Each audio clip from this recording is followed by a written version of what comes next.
100 years ago, a very special kind of magic was born. The magic you could only find at Kennywood.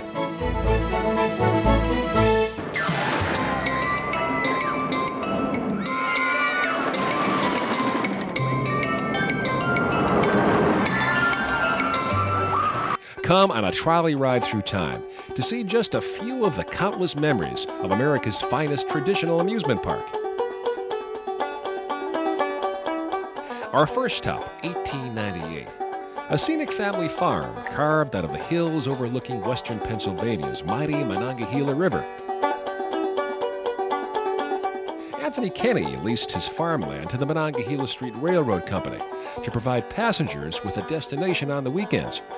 It was a modest start to today's Kennywood. One by one, buildings began to sprout up around the rolling gardens that still adorned the park today.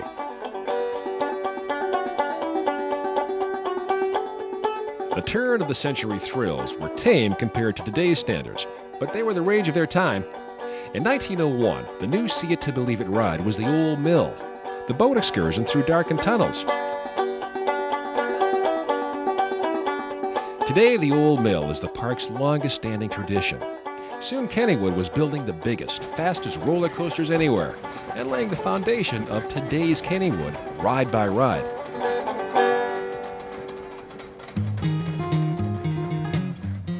The Jackrabbit, the Racer,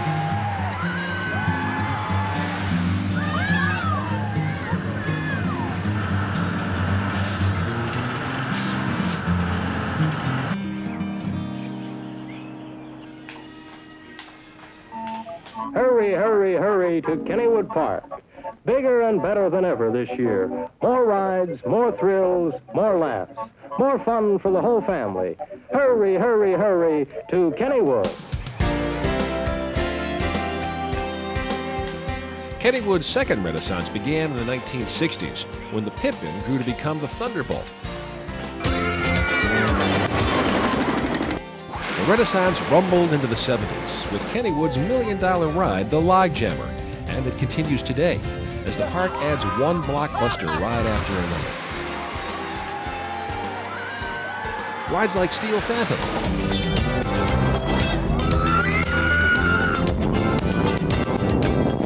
the Sky Coaster.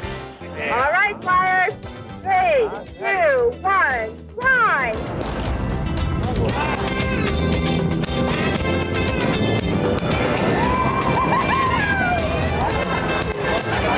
The Pitfall.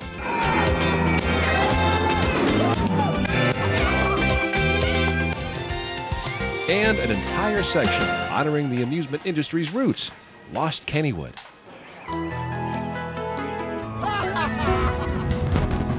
Through it all, many rides have come and gone. Many others remain.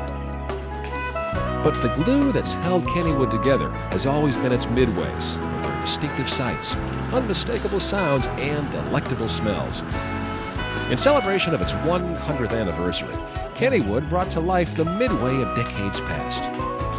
Through a brightly colored archway, guests strolled back in time to enjoy a spectacular midway attraction, promising to stir memories for even the seasoned Kennywood aficionados.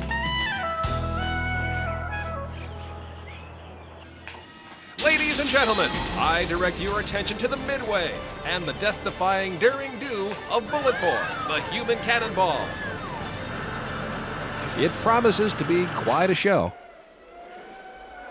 But Kennywood is much more than thrills. It's childhood memories we never outgrow, a summer love we never forget, and a feeling of childish delight that we never grow tired of. In 100 years, no one has duplicated that unique combination of elements that are Kennywood Park. And it's unlikely that, given another 100 years, anyone ever will.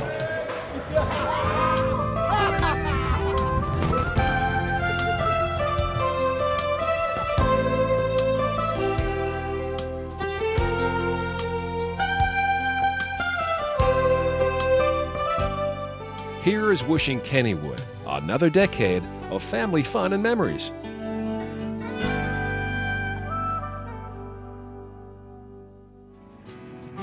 Kennywood, located just south of Pittsburgh, Pennsylvania, has been a favorite getaway for Pittsburgh area residents for more than a century. It's one of the oldest amusement parks in the country and one of the few remaining unthemed traditional amusement parks. One of their proud accomplishments is having been named a National Historic Landmark. Quite a distinction for an amusement park that got its start as a shady picnic grove on the edge of Charles Kenny's farm. This was a farm, and it was the Kenny Estate Farm, and it went from Kenny's Grove to Kenny's Woods to Kennywood, and it was just leased space from this farmer where the trolley came out and turned around and went back in towards town. Kennywood was established in 1898. It had been owned by Anthony Kenny. He allowed people to come here and picnic on his groves and in his woods by the lagoon here. And then the streetcar company decided to build a park at the end, ask him if they could lease the property, and they did that. Cities, particularly industrial cities like Pittsburgh, was an industrial city that the working man, as women didn't work too much back then, got on the trolley 6 days a week, and they went out to their jobs and came back on the trolleys where their wives had been working diligently all day, and they essentially worked on a 6-day week. And Sunday was the day off, and the trolleys didn't have any reason to exist. In addition to that, many trolley companies also owned the electrical supply company. So when the trolleys didn't run, as before anybody had electricity in their homes, there wasn't any electrical use. So they put these parks out at the end of the runs to entice people to go out, use the trolleys on Sundays, use electricity on Sundays. One of the reasons that Kennywood is probably one of the few remaining amusement parks that has stayed a traditional park is because of our guests. People who are very, very loyal. They've come back year after year. They come as a child with their parents, and they come as a teenager to their school picnic, and then they come again as a parent bringing their children, and sometimes as a grandparent bringing their grandchild. I think we've all seen through the last 20 years a tremendous number of small trolley parks disappear in the United States. That fortunately has not happened to us. We've managed to, I think, realize that you have to stay competitive, you have to be capital intensive aware, you have to put in new things, and we're at a point right now where we're one of the largest old-time trolley parks, if not the largest. We're a little bit dependent on our highway system. And as the highway system improves, and we hope it will dramatically in the next few years, that enables us to take the next step that will make Kennywood bigger, better. One of the things that's really special about Kennywood is that we have a great combination of both old and new rides.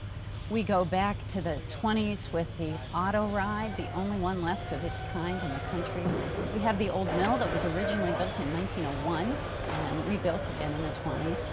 And then of course we have this grand carousel that has beautifully hand-carved horses from Denzel.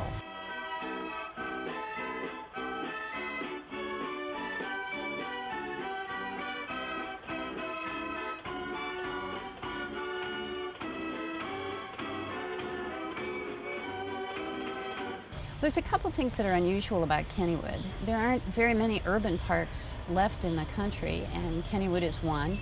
And it's built on the natural terrain, which for people who know Western Pennsylvania is fairly hilly. So in order to accommodate more rides, we have to build them where our land is, and that's sometimes over the hill. Fortunately, the thing that does is make some of those rides a little more economical to build because we don't use as much wood. So we're able to do some pretty dramatic rides because of the topography. But the one thing that we have that not many parks are able to say that they have are 3 classic coasters, all of which were built by very famous coaster builders in the 1920s.